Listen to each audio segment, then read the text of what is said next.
안녕하세요. 오랜만에 복귀한 호랑형님 리뷰하는 호랭박사입니다. 오늘은 호랑형님 부활 시나리오라는 주제로 다소 거창하게 영상을 만들어 봤습니다. 호랑형님이 휴재한 지 이제 9개월 정도가 지나가고 있습니다. 많은 분들께서 호형 연재 재개를 기다리고 계실 텐데요. 작가님께서 지난 휴재 기간보다는 더 길 거라고 마지막 회차에 메시지를 남기셨었죠. 지난 휴재 기간이 약 8개월 정도였으니까 연재 재개는 조금 더 기다려야 되지 않겠나 생각됩니다. 호형 휴재는 그렇다 치고 저 역시 마지막 영상을 올린 지가 무려 8개월이나 지났네요.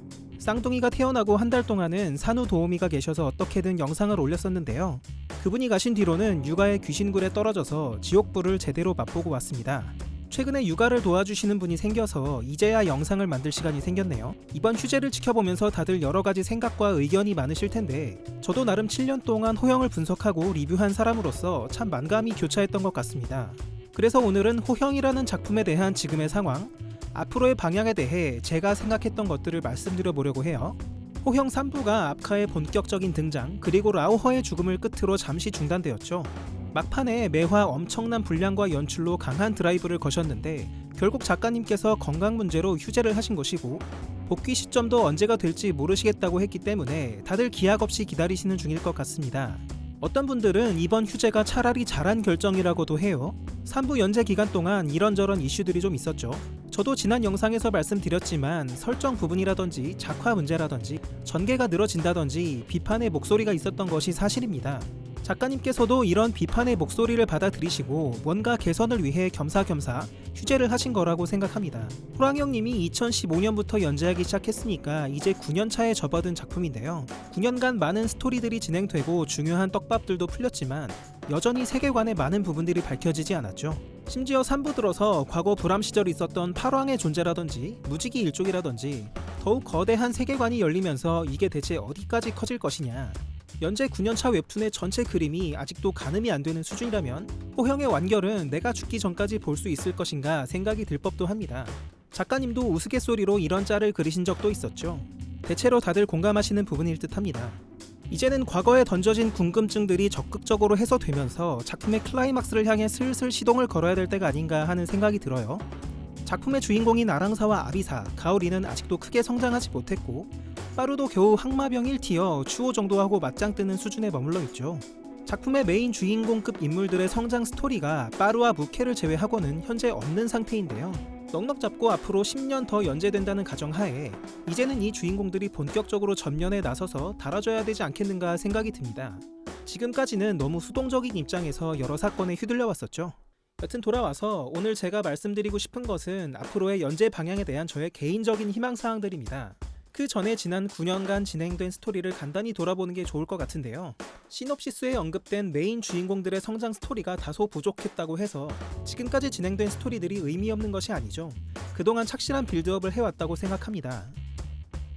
1. 호형 1, 2부 스토리라인 돌아보기. 1부는 작품의 프롤로그임과 동시에 산군과 흰눈썹의 대결을 통해 흰머리 아이를 둘러싼 비밀과 아이를 차지하기 위한 여러 세력들의 암투, 흰눈썹이 은밀하게 추진하는 흰막이 아린 부활 계획이 그려졌습니다.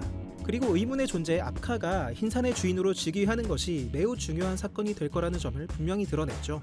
일부 중심은 산군과 흰눈썹이었지만 그 외에도 추이, 황요, 무커, 녹치, 푸른 늑대, 차코갑사, 홍위부 등 여러 인물도 등장했는데요. 이 중 그다지 악당은 하나도 없음에도 불구하고 각자의 사정과 명분으로 인해 목숨 걸고 싸우게 되는 그 상황들이 더욱 극적인 느낌들을 만들어냈습니다. 앞으로의 작품 전개나 인물 간의 갈등 관계가 그렇게 단순하게 가지는 않겠구나 예상할 수 있었죠. 1부는 시간적으로 단 며칠 동안 벌어진 일들을 굉장히 밀도 있고 세밀하게 연출했고 산군과 흰눈썹이 대립의 중심에 있었기 때문에 이 스토리가 어디로 가는지 방향성이 명확했다고 봅니다. 중간중간 과거 이야기와 다른 인물들의 스토리가 곁가지를 쳤음에도 불구하고 말이죠. 1부가 프롤로그였다면 2부는 본격적인 스토리의 시작이었습니다. 2부 스토리는 워낙 방대하고 거미줄처럼 오밀조밀 짜여져 있어서 1부처럼 간략하게 정리하기가 쉽지 않은데요. 저는 2부 스토리가 큰 4개의 줄기를 따라서 진행됐다고 봅니다. 각각의 줄기를 담당한 인물들은 바로 빠르, 추이, 이령, 흰눈썹이라고 봐요. 이기적이고 잔인한 성격의 주인공 빠르가 아이들의 보호자가 되면서 무리의 리더로 성장하는 과정이 첫 번째 줄기였고 기억을 잃은 추이가 기억을 되찾아가며 자신의 부하들을 죽인 이령에게 맞서는 과정이 두 번째 줄기였고 흰산 일족의 패급 이령이 즉위를 기다리는 압카로부터 살아남기 위해 몸부림친 모든 과정들이 세 번째 줄기였고, 아린 부활이 자기 힘으로는 안 되니까 결국 이령을 끌어들이면서 목숨까지 걸었던 흰눈썹이 네 번째 줄기였습니다. 먼저 빠르를 보면 산군의 쌍둥이 형이자 성격 개차반이었던 빠르가 아이들을 새들로부터 보호해주면서 얼떨결에 보호자가 됐죠. 본인 성격과는 영 거리가 멀어 보였던 보호자 역할을 수행하면서 차츰 성숙해지고 무리의 리더로 변모하는 모습과 추이에게 수련을 받고 점점 강해지는 모습은 주인공의 서사로 딱이었던 것 같습니다. 빠르는 아이들의 보호자이기 때문에 자연스럽게 흰머리 아이를 납치하려는 흰눈썹 세력과 맞서게 됐죠. 흰눈썹과 직접 목숨 걸고 대결하기도 하면서 이제 적대 관계가 됐는데요. 현재는 딱 거기까지지만 연장선에서 보면 앞으로 압카에 대항할 명분까지도 나름 쌓은 게 아닌가 생각도 들어요. 다음으로 두 번째 줄기 추이를 보면 1부에서 흰마기 아린과의 싸움에 이어 2부에서는 이령과 싸움으로써 흰산 일족과는 철천지 원수 구도를 형성했죠. 공교롭게도 거의 같은 존재라고 할 수 있는 아린과 이령에게 소중한 부하들을 몰살당한 악연이 되었습니다. 추이는 자신에게 이식된 무커파를 이용해서 흰산의 힘으로 타격할 수 있게 됐고, 그 힘으로 이령을 사냥했던 것처럼 이제는 흰산 일족을 섬멸하는 사냥꾼이 된 느낌도 들어요.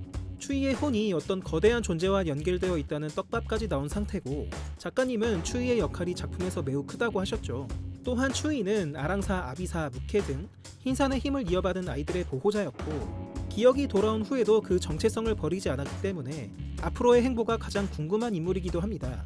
다음으로는 2부의 세 번째 줄기인 이령을 보겠습니다. 이령은 2부 중반까지 재단 공사를 감독하면서 기방에서 아편 끼고 여자 끼고 술 마시고 놀고 있었는데요. 어느 날 흰산 근처의 얼음굴에 갔다가 시들이 추이에게 줘 터지는 것을 목격하게 됩니다. 아카를 제외하고 귀신굴에서 살아 돌아왔다는 유일한 존재인 항마병 대장놈, 그 비밀을 캐고 싶어서 추이를 공격한 것이 이령의 명을 재촉했죠. 이령은 흰산의 힘이 서린 추이의 왼팔을 맞고 배객이 되었고, 이를 숨기려고 흰눈썹과 함께 작당 모의해서 앙숙이었던 버일러 시라무렌에게 누명을 씌웁니다. 하지만 결국 시라무렌의 역습으로 인해 이령의 배객이 만천하에 드러났고, 시라무렌과 헝이위의 협공에 결국 패배하고 맙니다. 시라무렌은 이령을 흰산에 처박아서 소멸시키려고 했지만 어찌된 일인지 흰산은 이령을 주인으로 선택합니다. 이령은 압카에게 죽기 싫어서 끝까지 힘을 거부하며 버티던 중 아랑사와 마주치고 기겁을 하는데요. 아랑사 몸속의 아린의 혼이 결국 깨어나게 됐고 이령은 소멸한 듯하죠. 이러한 이령의 행보가 2부의 세 번째 줄기였습니다. 마지막으로 2부의 네 번째 줄기인 흰눈썹입니다. 산군에게 허리가 잘린 이후로 이령 눈치 때문에 누워서 비녀단만 바라보고 있던 흰눈썹은 대박모의 기습 공격을 기점으로 전면 활동에 나섭니다. 백액으로 변한 이령이 죽지 않도록 조언해주면서 전략적으로 그를 도왔고, 시라무레는 이령과 흰눈썹의 작당에 무기력하게 당했죠. 그러나 흰눈썹은 아비사를 납치하려다가 빠르와 벌인 싸움에서 발이 잘리는 부상을 당했고 결국 이령의 눈밖에 나게 됩니다. 위기에 처하자 이령에게 아린의 새끼가 있다는 사실까지 밝히고 숨겨둔 연인 난조까지 희생시키면서 목숨을 건 줄타기를 계속하죠. 결국 이령을 이용해 아랑사 추적을 재개하는 데 성공합니다. 하지만 시라무렌이 이령에게 역습을 가하고 백액이 만천하에 드러나면서 직살령이 내려지자 흰눈썹은 좌절의 눈물을 흘립니다. 이령이 죽게 되면 아린의 부활이 물거품이 되죠. 흰눈썹은 이제 모든 게 끝이라는 절망적인 표정을 끝으로 2부에서 더 이상 출연하지 않았습니다. 이러한 흰눈썹의 스토리가 2부의 네 번째 줄기였다고 생각합니다. 이렇게 빠르, 추이, 이령, 흰눈썹이 2부의 큰 줄기를 이끌었는데요. 이들은 서로 간에도 갈등이 많았지만 그 외에도 아랑사와 아비사, 가오리와 무케, 황유와 녹치, 추우와 후바이, 구다국 사람들, 시라무렌 등 여러 방대한 캐릭터들과 우호 관계 혹은 원한 관계를 형성하는 과정에서 각자의 동기를 갖게 됐죠. 이들이 앞으로 어떻게 행동할 것인지는 4부에서부터 드러날 텐데요. 앞으로 빠르, 무케, 추이 외에도 시놉시스상 주인공인 아랑사와 아비사, 가오리, 그리고 일부 주인공이었던 산군까지 4부에서 활약한다고 가정하면 이 방대한 인물들의 활동을 어떻게 엮어서 산만하지 않고 하나의 큰 방향을 갖고 스토리를 전개할 것인가가 호형의 당면 이슈라고 봐도 되겠습니다. 다시 돌아와서 2부 막판에는 즉위를 앞둔 압카가 전격적으로 등장했죠. 압카의 즉위가 호형 세계관을 이끌어온 메인 사건이라는 견해를 이전 영상에서 말씀드린 바 있는데요. 즉위하러 흰산을 향해 가는 압카와 아랑사의 몸을 빌어 부활한 아린이 다시 부딪히려는 상황에서 2부는 종료됩니다. 가장 극적인 순간의 마무리가 됐죠. 2. 기대감에서 출발한 호형 3부 용두삼이? 여기까지가 1부와 2부를 거쳐 진행된 스토리 라인이었고요. 이후 8개월 정도의 휴식 기간 후 3부가 시작됐습니다. 3부에서는 2부 막판에 극적인 상황을 홀딩한 상태로 흰산의 힘과 흰산 일족을 둘러싼 먼 과거의 이야기가 펼쳐졌는데요. 자연스러운 수순이었기도 하고 불가피한 측면 또한 있었다고 봐요. 우리는 1부와 2부를 보면서 머릿속에 많은 궁금증들을 계속 안고 봤습니다. 대체 흰머리 아이가 왜 중요한데? 압카가 즉위하면 뭐 어떻게 되는 건데? 흰산 일족이 뭔데 그렇게 특별해서 세상을 지배하는 거야? 배경이 뭐야? 등등 세계관의 근본에 대한 궁금증이 들 수밖에 없거든요. 물론 인물의 대사나 과거 회상 장면으로 떡밥이 주어지긴 했지만 계속 그런 방식으로 세계관의 근본을 설명하기에는 충분치 않은 것이 당연합니다. 그래서 작가님께서는 3부를 아예 세계관의 근간을 설명하는 것에 초점을 두고 과거 이야기를 구상하셨다고 생각해요. 여기서 딱 다 설명하고 해결해 놓으면 앞으로 진행될 4부에서는 과거 회상 장면을 최소화하고 현 시점에만 집중해서 몰입도 있는 전개가 가능하겠죠. 그렇게 야심차게 시작한 3부였고 다들 아시는 것처럼 초반에는 전개가 장난 아니었습니다. 흰산 일족의 시조인 불안부터 2대 도태, 3대 대백, 4대 완달에 이르는 족보도 공개됐고 5대 흰산의 주인 선발을 위한 삼형제 간의 경쟁, 일영의 꼼수와 왕위 경쟁 승리, 완달의 복귀 후 일영 참교육 등 흥미진진했죠. 별점도 매화 9.9를 다 찍었습니다. 그런데 여기서부터 아쉬운 부분들이 생기기 시작합니다. 일영이 완달에게 폐위되고 나서 흰산과 곤륜의 전쟁이 벌어졌는데요. 여기부터 스토리 진행 속도가 이전 회차들과 달라졌던 것 같아요.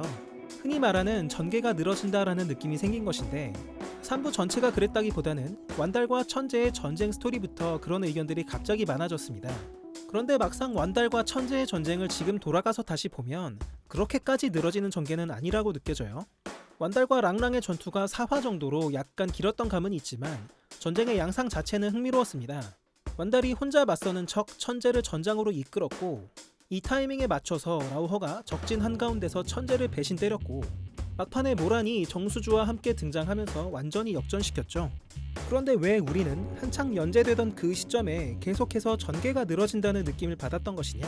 그것은 호영의 작품 서사 구조에서 그 이유를 찾아봐야 될 듯합니다. 우리는 완달이 천재를 무찌르고 흰산의 힘을 지켜냈다는 것을 이미 1부와 2부를 통해 알고 있어요. 결과를 알고 보는 거다 보니까 전쟁 과정이 긴 것보다는 결과가 빨리 나와주고 다음 스토리로 넘어가길 바라는 마음이 있었다는 겁니다. 완달과 천재의 전쟁이 끝나고 일영이 복귀한 뒤 부름에 맞서 싸운 전쟁이 추가로 4개월간 연재됐는데요. 이때도 스토리가 늘어진다는 비판이 계속됐습니다. 동일선상에서 볼 문제인 것 같죠? 우리는 일영이 죽지 않고 독하게 살아남았다는 것을 이미 알고 있습니다. 결과를 알고 있다 보니까 일영에게 어떤 위기가 생겼더라도 독자의 텐션은 다소 떨어질 수밖에 없었던 게 아닌가 생각합니다. 여기 더해서 1부와 2부를 진행하면서 수많은 궁금증을 자아내게 했던 여러 떡밥들이 남아있죠. 꽤 많은데 몇 개만 예를 들면 아직 등장하지 않은 고마나 황맹, 항마전, 빠르의 폭주, 푸른 늑대와 홍이부의 행방, 귀신굴의 비밀, 노마자가 지키던 새끼 용의 정체, 루커 시체의 행방, 울라가 일영의 시가 된 이유 등인데요. 자잘한 것들은 물론 훨씬 더 많습니다. 게다가 우리는 2부에서 압카와 아린이 한판 붙으려는 그 상황을 홀딩하고 3부를 보고 있죠. 부하를 전부 잃은 빠르도 이성을 잃은 것 같고 산곤도 등장한 마당에 대체 그 상황이 어떻게 전개될까 매우 궁금합니다. 궁금한 게 너무 많으니까 연재 분량이 적지 않다는 걸 알면서도 언제나 진행에 목마른 건 어쩔 수 없는 것 같아요. 그럼에도 불구하고 여러 떡밥들과 스토리들이 빨리 풀리기를 바라면서도 작가님께서 3부에서 과거 이야기를 먼저 털고 가신다니까 독자분들의 반응은 꽤 좋았던 것으로 기억해요. 초반까지는 진행도 괜찮았습니다. 그런데 이미 결론을 알고 있는 완달과 천재의 전쟁이 생각보다 길어지고 마찬가지로 결론을 이미 알고 있는 일영의 전쟁에서 수많은 인물들이 등장하자마자 죽고 또 다른 인물이 등장하자마자 죽고 캐릭터 소모마저 반복되니까 대체 이거 언제 끝나냐라는 마음들이 꽤 크게 생기신 듯해요. 작가님께서도 이것이 신경 쓰이셨는지 3부 끝나기 한 두어 달 전부터 엄청난 드라이브를 거셨습니다. 어마어마한 분량과 작화, 연출을 쏟아내셨고 압카를 옹립한 뒤에 휴재에 들어가셨는데요. 아마 이 시기에 신체적으로 상당히 무리하신 게 아닌가 걱정이 됩니다. 종합해보자면 스토리가 늘어진다는 의견은 이미 사건의 결과를 알고 있는 호형의 작품 구조상 독자들이 느낄 수 있을 만한 부분이었다고 보여요. 때문에 곤륜 전쟁이나 일영의 전쟁은 이야기를 방대하게 가져가기보다는 핵심 위주로 조금 더 컴팩트하게 나갔다면 어땠을까 하는 아쉬움도 듭니다. 3. 호형의 정체성을 찾아서 개인적으로는 스토리 진행 말고도 3부에서 아쉬웠던 점이 하나 더 있었는데요. 그것은 호형 특유의 리얼리즘이 다소 흐려졌다는 것입니다. 리얼리즘이라고 표현하면 결이 안 맞을 수도 있는데 현실감이라고 하는 게 좀 더 맞을 것 같아요. 일부를 다들 기억하실 텐데 거의 사극 수준의 역사 고증과 설정을 토대로 스토리가 진행됐기 때문에 비록 판타지지만 현실감이 컸습니다. 그 현실감이 몰입감을 극대화시켰죠. 조선 변방의 핫배촌 까치목골, 3인 정책으로 까치목골에 이주한 홍의부, 명나라 사신에게 대접할 호피가 필요했던 성주와 야인에게 줄을 대서 호피를 구해오던 공개손, 조선 서쪽 땅의 경계에서 만호의 신분이었던 흰눈썹, 호환을 수습하기 위해 산군을 쫓아 흰눈썹의 성까지 왔던 차코갑사들, 푸른 늑대의 길을 열어주는 동천이라는 바위가 실제로 우리나라 여기저기에 존재하고, 이런 모든 것들이 현실감을 극대화시키는 장치들이었습니다. 2부에서는 비록 일부 수준까지는 아니었지만 일부에서 탄탄하게 쌓아둔 설정 아래서 그 현실감을 잘 유지했다고 봅니다. 옛 고구려 시절 제후국 중 하나였던 구다국의 존재, 대방, 비방, 동봉청 등 부보상의 조직 체계를 차용했던 비녀단, 평양에서 단약 장사로 세력의 자금을 융통한 황효, 활동 배경이 되었던 흰산 남쪽의 고원 등 여전히 흥미진진했죠. 저는 이러한 현실감이 호형의 정체성 중 하나라고 생각했던 사람으로서 3부는 다소 아쉬웠습니다. 흰산 삼형제가 후계자 자리를 놓고 경쟁하던 것이 정말 먼 옛날의 고대 신화 시대가 아니라 발해 보력 2년, 서기 776년인데요. 인간의 역사가 존재하던 시절임에도 불구하고 현실감을 느끼게 해주는 장치는 1부와 2부에 비해서 크게 없었던 것 같아요. 3부는 흰산 일족뿐만 아니라 인간 신하와 병사들도 꽤 많은 인원과 분량을 차지했기 때문에 1, 2부 때처럼 현실감을 느끼게 만드는 장치가 더 있었으면 어땠을까 싶어요. 돌산에 완달성 하나 우뚝 서 있는데 이 많은 인간들은 대체 어디서 먹고 사는지, 성의 물자는 어디서 들어오는지, 완달이 거느린 인간 신하와 병사들이 목숨 걸고 흰산 일족을 따르는데 그들이 충성하는 이유가 무엇인지, 그런 것들이 슬쩍슬쩍 나와줬으면 호형 특유의 현실감도 나고 좋았을 것 같습니다. 제가 이렇게 말씀드리면 스토리 진행 빨리 해달라면서 그런 사소한 설정을 어떻게 하나하나 다 언급하고 가냐고 생각하실 수도 있을 것 같습니다. 그런데 이런 현실감이 호형의 특징이었어요. 예를 들어서 완달성 병사들이 먹고 사는데 필요한 물자는 어디서 나오느냐 따위의 것들이 궁금하다고 말씀드렸는데 2부의 예를 들어보겠습니다. 산군에게 탈탈 털려서 망해버린 흰눈썹 세력을 다시 버티게 만든 것은 황효의 약장사였습니다. 황효는 기와집 한 채보다 더 비싼 단약을 인간들에게 은밀하게 팔아서 흰눈썹 성에 곡식도 보내고 비녀단에서 흰머리 아이 찾는 데 들어가는 막대한 대금을 때마다 납부해왔죠.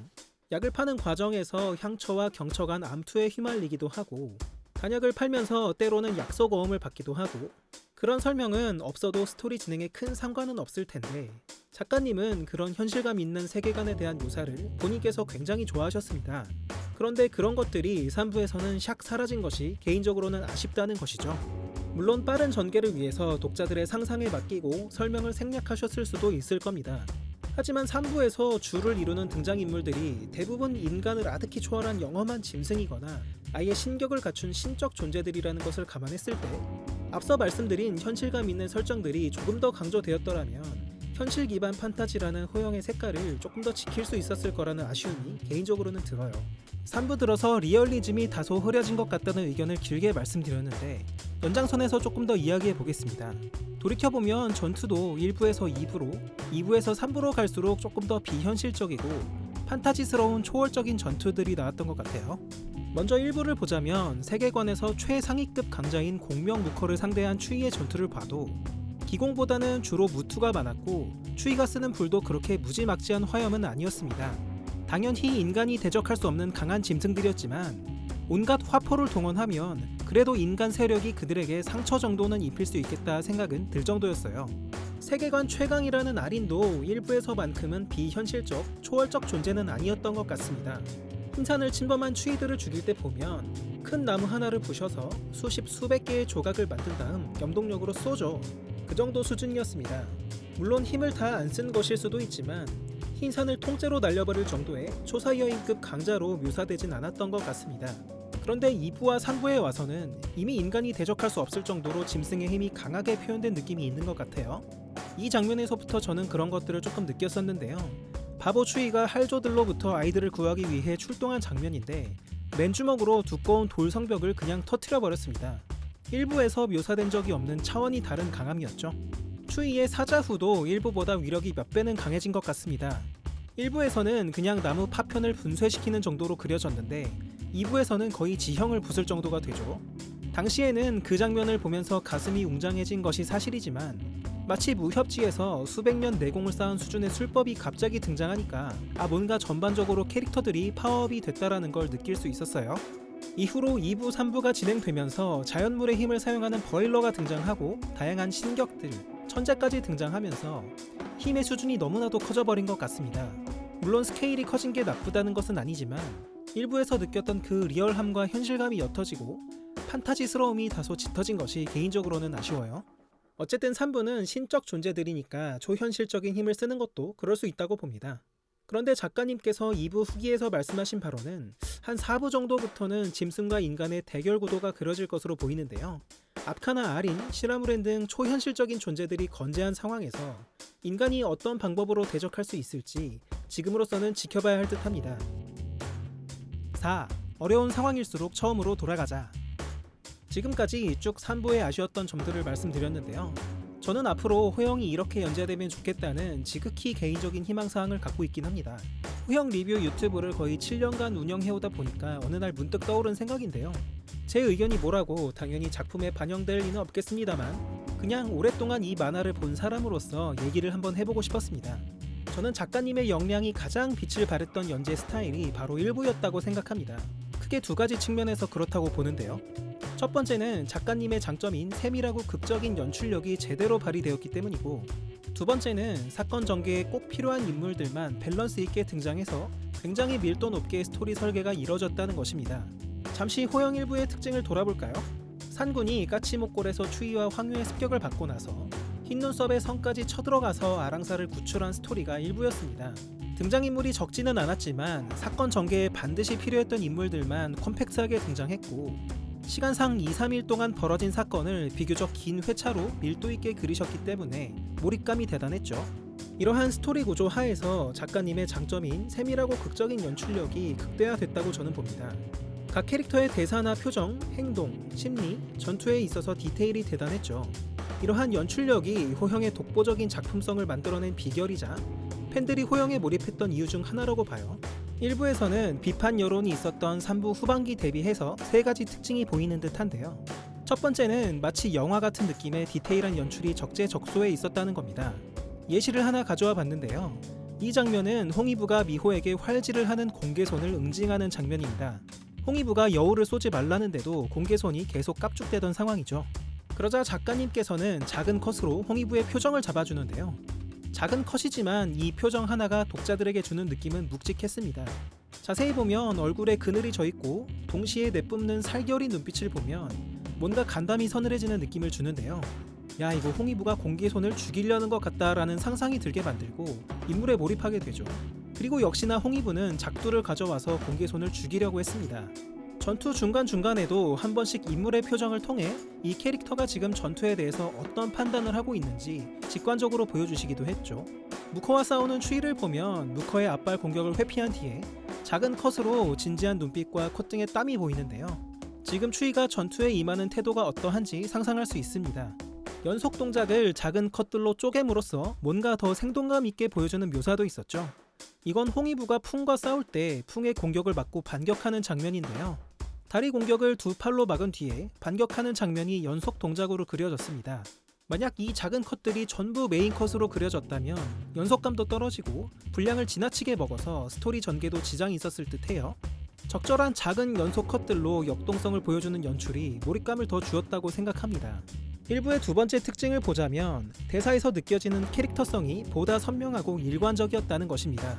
산군 아린 같은 메인 캐릭터는 물론이고 인간 측의 김공처럼 비중 적은 조연급들도 자기 캐릭터가 확고했죠. 김공은 황효가 일꾼 항마병을 보여주니까 무슨 저딴 것들을 가져와서 동맹을 청하냐라고 싸붙였는데요. 짐승들 한가운데서 쉽지 않을 텐데 김공의 성격을 그대로 보여주는 장면이었습니다. 물론 2부와 3부에서도 이러한 특징은 잘 유지가 됐습니다. 수십 명의 캐릭터를 만들었는데 이만큼 생동감 있게 캐릭터성을 유지하고 있다는 것은 정말 대단한 것이죠. 그런데 등장인물이 많아지면서 이미지나 대사 스타일이 유사한 캐릭터들이 점차 보인다는 의견이 있는 걸로 보여요. 대표적인 예로 라오허를 들어보겠습니다. 라오허는 초반에 등장했을 때는 세계관의 거물이자 칸이라는 수식어답게 굉장히 무게감 있는 언사와 행동을 보여줬죠. 비록 완달 앞에서는 무릎 꿇고 떨면서 어버버하긴 했지만 완달의 세 아들들과 싸울 때는 궁지에 몰리더라도 언어에서 품위를 잃지는 않았습니다. 그랬던 라오허가 곤륜과의 전쟁에서는 슬슬 입이 걸걸해지기 시작해요. 어디서 주절대냐, 악하고 나발이고 내 할 바 아니다, 넌 이제 뒤졌다 라고 말하기도 하고, 대사의 느낌이 전체적으로 빠르와 비슷해진 느낌이 들었죠. 그러다 보니까 라오허의 초반 무게감은 옅어지고 그 강대함에 비해서 캐릭터가 다소 가벼워진 느낌도 들었습니다. 천재도 이와 비슷한 경우라고 볼 수 있는데요. 초반 구만과의 대화 때에는 태초부터 존재해온 세상의 지배자답게 무게감 있는 말투와 대사를 썼죠. 걱정 마라, 나는 완달을 가벼이 여기지 않을 것이니 라는 말에서 딱 드러납니다. 만약에 이 대사를 구망아 대체 완달놈 따위가 뭐가 겁난다는 거야? 라고 했다면 천재의 무게감은 확 줄어들었을 거예요. 그런데 천재가 완달과 싸우기 위해 전장에 내려온 순간부터 언어가 가벼워지는 순간들이 몇 군데 있었습니다. 뭐 되게 많은 건 아니었는데 단 몇 개의 컷에서 캐릭터에 대한 몰입이 깨지는 느낌이랄까요? 대표적이었던 게 완달과 싸우던 도중 머리카락 다 뜯겼잖아 A씨라고 했던 이 장면인 것 같습니다. 완달과 쌍벽을 이루는 세상의 지배자의 대사로는 다소 가볍게 느껴지는 말이었죠. 아마 천재가 등장하기 전에 많은 독자분들은 비녀단의 리더 대방의 카리스마를 넘는 존재가 등장하길 기대하셨을 것 같아요. 대방은 비록 약하디 약한 새들의 우두머리였지만 그는 첫 등장부터 카리스마가 대단했었습니다.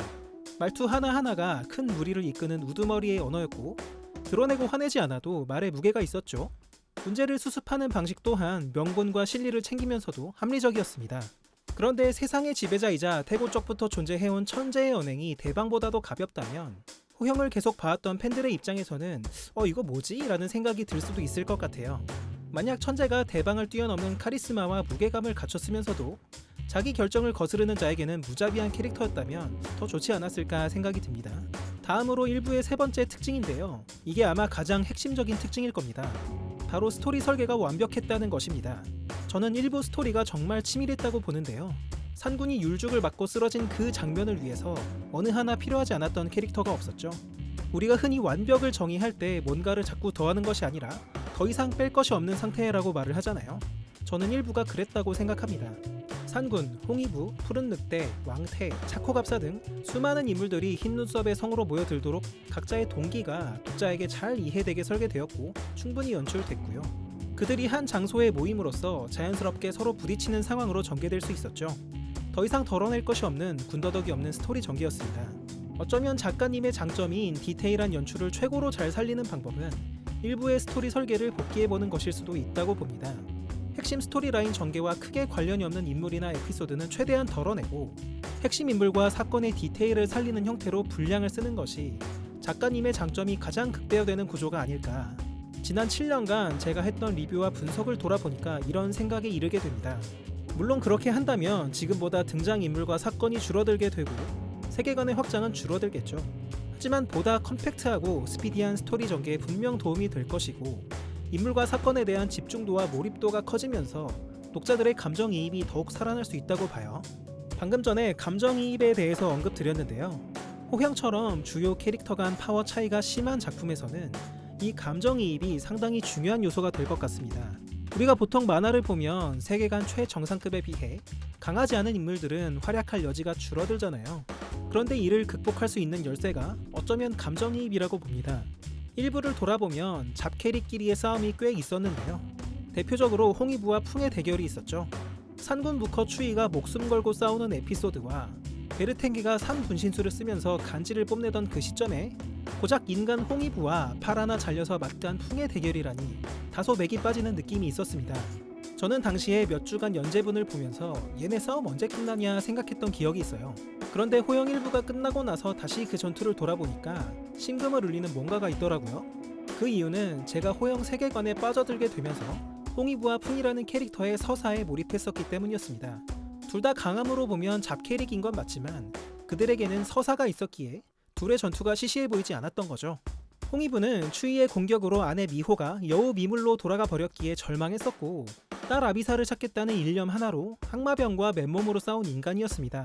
풍 또한 추이와 함께 붉은 산에서부터 함께 지내왔고 바쿠의 지옥 같은 지배로부터 구해준 추이에게 깊은 존경심을 갖고 있는 인물이었죠. 홍위부는 딸을 찾아야 돼서 풍은 죽은 추이의 복수를 해야 돼서 둘은 싸웠고 결과는 홍위부가 이겼습니다. 단순히 잡목간 대결이 아니라 그런 서사들이 착실히 붙어 있었기 때문에 보는 입장에서 감정이입이 확실히 됐던 거죠. 만약 이런 서사들이 없었다면 둘의 대결은 정말 지루한 전투가 됐을 겁니다. 3부 들어서 파워 인플레가 상당해지면서 앞으로 빠르의 나뭇잎 빼기를 뭔 재미로 보냐, 호랑이가 아니라 고양이 수준 아니냐는 의견들이 많습니다. 작가님께서 주인공들의 파워를 더 끌어올리실지 아닐지는 모르겠지만 다른 측면에서 파워 인플레를 극복할 수 있는 방법은 바로 각 인물들이 갖는 서사라고 봐요. 호랑이형님에서 느꼈던 감동에는 언제나 인물의 서사가 있었습니다. 비록 빠르가 아카에 비하면 고양이만도 못한 존재인 건 맞지만 황효에게 부하를 모두 잃고 피눈물 흘리던 그의 서사가 적절히 활용된다면 꼭 아카만큼 강해지지 않더라도 충분히 주인공다운 역할을 하고 독자들에게 감동을 줄 수 있을 거라 생각합니다. 두서없이 많이 얘기했는데요. 정리를 한번 해보겠습니다. 호형이 예전의 폼을 되찾기 위해서는 일부를 복귀해보는 것이 필요하다는 것이 제 의견입니다. 일부처럼 스토리라인을 핵심 인물과 사건 위주로 치밀하게 구성한다면 작가님의 최대 장점인 디테일한 연출력이 살아날 것이고 전개의 속도감 또한 지금보다 살아날 것이라고 생각합니다. 비록 3부 대비해서 등장인물의 수는 줄어들겠지만 그만큼 캐릭터성을 더 선명하게 가져갈 수 있을 것이고요. 소모성 캐릭터도 최소화할 수 있기 때문에 작품의 전체적인 무게감 또한 회복될 수 있을 거라고 봅니다. 그리고 가능하다면 보다 현실감을 느낄 수 있는 장치들이 많이 나와준다면 더할 나위 없을 것입니다. 5. 설정 지옥에서 벗어나려면. 그리고 개인적으로 희망하는 것이 하나 더 있는데요. 호형의 경우 거대한 세계관의 설정에 대해서 직접적인 설명이 거의 없는 만화입니다. 그러다 보니까 인물의 대화를 통해서 퍼즐을 맞추고 유추해야 되는 경우가 많았죠. 하지만 대화만으로 전체를 설명하기에는 분명히 한계가 있고 이제는 떡밥도 많이 누적돼서 전부 다 기억하기가 점점 더 버거운 것도 사실입니다. 3부 연재가 재개된다면 그 시점은 어린 시절 아린과 흰눈썹의 이야기부터 시작될 것으로 보이는데요. 3부 자체만 보더라도 아직 과거에 대해 풀리지 않은 떡밥과 궁금한 점들이 상당히 많이 남겨진 것 같아요. 이 세계관이 어찌어찌 하다가 여기까지 왔는가에 대한 근본적인 질문들이죠. 당장 아카가 라오허를 제압하면서 등장한 이후에 곤륜이 어떻게 분열됐는지도 궁금하고 더 과거를 보면 불함과 천재가 전쟁을 벌였던 이유, 흰산의 부름을 막기 위해 희생했다는 파랑 이야기, 흑룡 폭주의 원인이 된 용들의 실종 사건 등 풀리지 않은 떡밥이 상당합니다. 아린 흰눈썹 스토리를 진행하면서 풀기에는 다소 부담이 있는 떡밥들이죠. 그래서 일종의 특별편 개념으로 위에서 언급드린 이슈들이 직접 설명되면 좋겠다는 생각도 들어요. 우리가 흔히 게임하면 시작하기 전에 태초에 세상이 어땠고 세력들이 어떻게 갈등이 생겨서 전쟁을 벌였고 그 결과 세력이 어떻게 정리됐고 이런 설명들이 쭉 나오잖아요. 비슷한 느낌으로 호영도 직접 설명으로서 보강하는 방법이 있다는 것이죠. 앞서 말씀드린 굵직한 떡밥들이 특별편 형식으로 깔끔하게 설명이 된다면 언젠가 풀어야 할 떡밥들이 대량으로 해소돼서 좋고요. 독자들도 어린 시절의 아린과 흰눈썹 이야기에만 집중할 수 있게 될 것 같기도 합니다. 호형에서 직접 설명은 거의 없는 편이지만 작가님께서 3부 프롤로그에서 하셨던 것처럼 이제는 다양한 방법을 시도해볼 수도 있을 듯해요. 오랜만에 올리는 영상인데 주제 넘은 말들을 많이 한 것 같습니다. 개인적인 생각을 너무 많이 말로 뱉어냈나 하는 생각도 드는데요. 제 말대로 무조건 돼야 된다는 것이 아니라 호형을 오랫동안 사랑해온 한 팬의 개인적인 의견이라고 봐주시면 좋겠습니다. 작가님께서 현재 건강을 회복하시면서 작품 구상을 하고 계실 텐데요. 오늘도 많은 팬들이 호형의 연재 재개를 손꼽아 기다리고 있는 모습을 여기저기서 봅니다. 이러한 팬들의 마음이 작가님께 잘 전달이 되어서 조만간 3부 연재 재개가 잘 되기를 바라겠습니다. 오늘 영상은 여기까지고요. 호랑이형님의 멋진 부활을 희망하신다면 좋아요, 댓글 한 번씩 세게 박아주고 가시면 좋겠습니다. 앞서 말씀드렸듯이 저도 이제 육아의 여유가 조금 생겼기 때문에 3부 재개 전까지 이런저런 영상으로 다시 찾아뵙겠습니다. 감사합니다.